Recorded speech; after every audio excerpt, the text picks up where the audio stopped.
En provenance de Riyad, en Arabie Saoudite, le président de la République, Alassane Ouattara, est arrivé ce mercredi 28 janvier à 15h30 heure locale à Addis Abeba pour participer aux assises de la 24e session ordinaire de la conférence des chefs d'État et de gouvernement de l'Union africaine, prévue ces 30 et 31 janvier au siège de l'organisation panafricaine. Le président de la République a été accueilli côté officiel par un représentant du gouvernement éthiopien et un représentant de l'Union africaine, respectivement le ministre chargé des affaires juridiques au cabinet du Premier ministre éthiopien, Dr Fassil Naom, et la commissaire en charge des affaires politiques à l'Union africaine, Dr Aïcha Abdoulaye.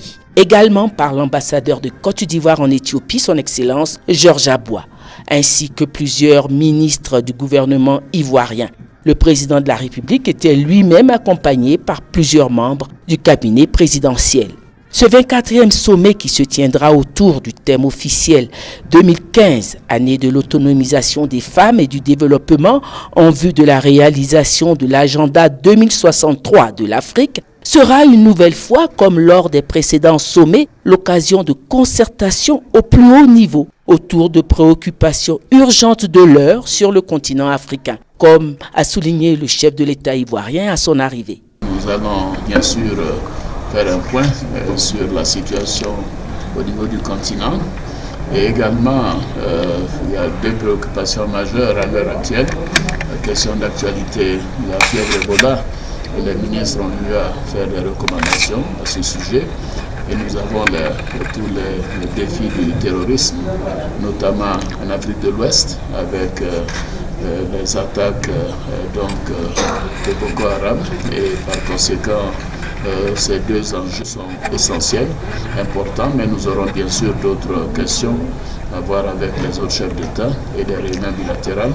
C'est toujours un plaisir d'être ici et de participer à ce sommet.